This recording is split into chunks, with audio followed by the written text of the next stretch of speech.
بے شک حق ہے اور اہل سنت کے قلوں میں مسرت و شادمانی کے دیپ روشن ہو جاتے ہیں۔ سید فیضان میاں اور شخصیت کا نام ہے۔ جی حضرت بے شک ماشاءاللہ بڑے خوش نصیب ہو رامپور والوں۔ جی حضرت ماشاءاللہ۔ اپنی تاریخ اٹھا کر کے دیکھو، آپ کو حافظ شاہ جمال اللہ کا فیضان ملا اور ایسے ملا کہ آج تک جاری ہے۔ جی بے شک مفتی سلامت اللہ صاحب کا فیضان ملا اور ایسے ملا کہ آج تک جاری ہے۔ اور ملا حسن کی کتاب ملا حسن اس کا فیضان بھی جاری ہے۔ بے شک اور حضرت سید شاہد میاں صاحب قبلہ جو ڈھال تھے اہل سنت کے لیے، انہوں نے آپ کو تنہا نہیں چھوڑا، لاوارث نہیں چھوڑا، بے سہارا نہیں چھوڑا۔ انہوں نے تو بیٹے کا نام ہی فیضان رکھا ہے، ماشاءاللہ۔ اور اس بیٹے فیضان کی شکل میں تمام بزرگوں کا فیضان رامپور والوں پر ابر کرم بن کے برس رہا ہے اور برستا رہے گا۔ زندہ باد ماشاءاللہ۔ پیچھے لوگ بات کر لیں، بات الگ ہے، وہ تو اپنی سوچ سب کی ہوتی ہے، لیکن حضرت مفتی سید فیضان میاں صاحب قبلہ کے سامنے بیٹھ کر کے علمی انداز میں بات کرنے کی جسارت نہیں ہے کسی کے اندر بھی۔ جی بے شک حضرت نے قاضی شرع حضرت سید شاہد میاں صاحب قبلہ نے ایسا نہیں کہ اپنی گدی ایسے ہی سونپ دی ہو۔ جی گدی نشین ہونا اور ہوتا ہے، گدھے نشین ہونا اور ہوتا ہے۔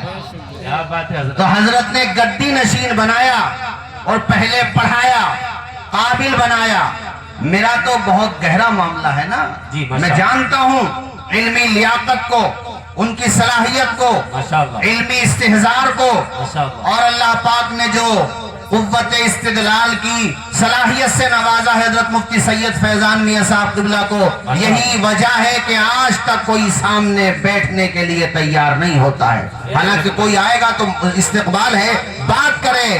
اس لیے رامپور والوں صرف میں تو یہ کہنے آیا ہوں کہ آپ جس طرح سے قاضی شرع حضرت علامہ سید شاہد میاں صاحب قبلہ سے عقیدتوں کا خراج پیش کرتے تھے، ان سے محبت کرتے تھے، اسی طرح سے آپ کی اور ہماری سب کی ذمہ داری ہے کہ ہم حضرت مفتی سید فیضان میاں صاحب قبلہ کے شانہ بشانہ کھڑے رہیں اور ان سے کہہ دیں حضرت آدھی رات بھی آپ ہمیں آواز دیں گے تو ہم تن من ہر طریقے سے آپ کے لیے فرش راہ بن جائیں گے انشاءاللہ۔ ہاتھ اٹھا کے بتائیے ساتھ دیں گے کہ نہیں حضرت کا؟ بولیے انشاءاللہ۔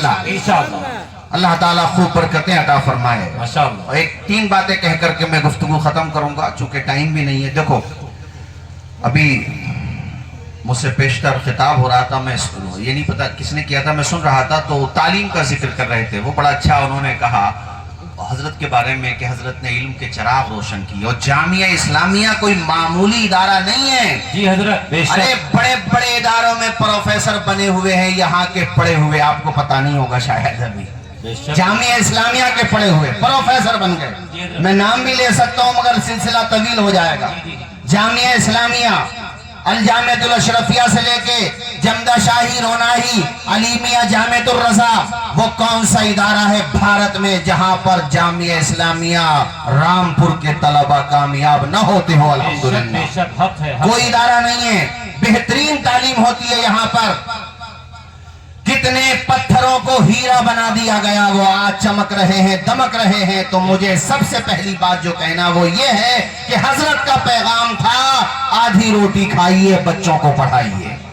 ماشاءاللہ۔ حضرت کا پیغام تھا کہ اگر کھانے کو کھانا نہ ملے تو فاقہ کر لو، سر چھپانے کو چھت نہ ملے تو بغیر چھت کے رہ لو، یہاں تک کہ کھانے کے لیے تھالی نہ ملے تو ہتھیلی پہ کھا لو مگر اپنے بچوں کو پڑھا لو۔ یہ حضرت کا پیغام، اور زندگی بھر اس پر عمل کرتے رہے، پڑھاتے رہے۔ آج ہزاروں شاگرد ہیں حضرت کے، ہزاروں شاگرد ہیں۔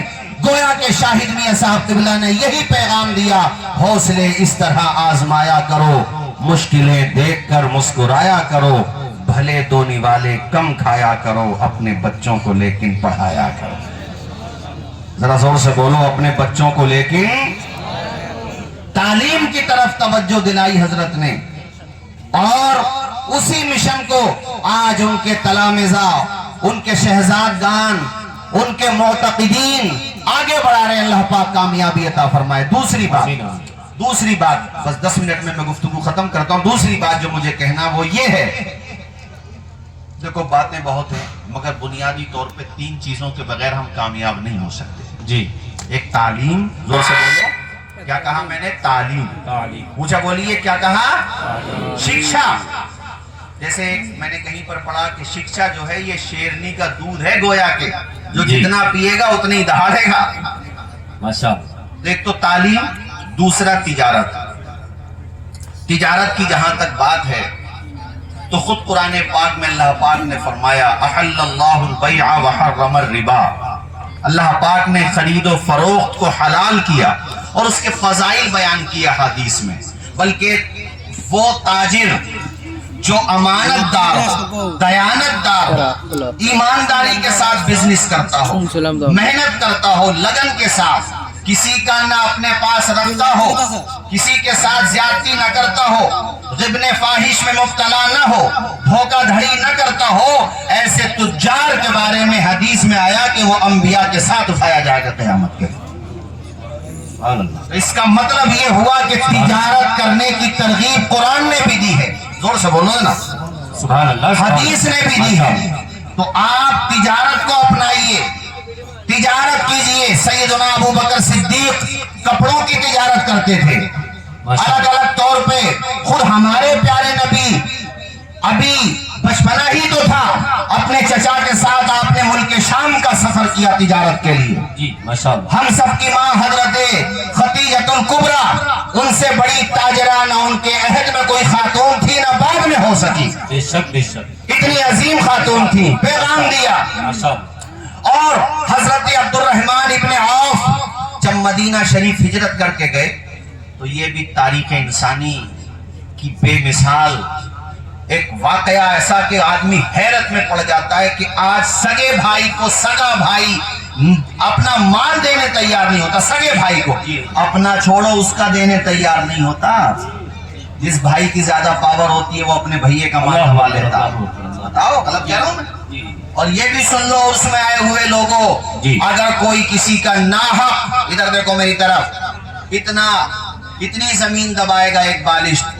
یہ حدیث شریف ہے مسلم شریف کی کہ اس کی گردن میں زمین کے ساتھ توق کو، زمین کے ساتھ طبقات کو توق بنا کے ڈال دیا جائے گا. اللہ اکبر. اللہ. یہ بھی سن لو. مگر یہ دور ہے کہ بچپنے میں سگا بھائی سگے بھائی کے لیے جان دیتا ہے، مگر جب بڑے ہو جاتے ہیں تو انچ انچ پہ لڑتا ہے. یعنی سگا بھائی سگے بھائی کو اپنا مال نہیں دیتا. میرے نبی کے اخلاق کی، سیرت کی خوشبو دیکھو. پیارے نبی نے کیسے دلوں کی دنیا بدل دی، اخلاق کا پیکر بنا دیا، پیار کا ساغر بنا دیا. ایک عرب نے آدمی کا بول بالا کر دیا، خاک کے ذروں کو ہمدوش سریا کر دیا. وہ جو نہ تھے راہ پر اوروں کے ہادی بن گئے.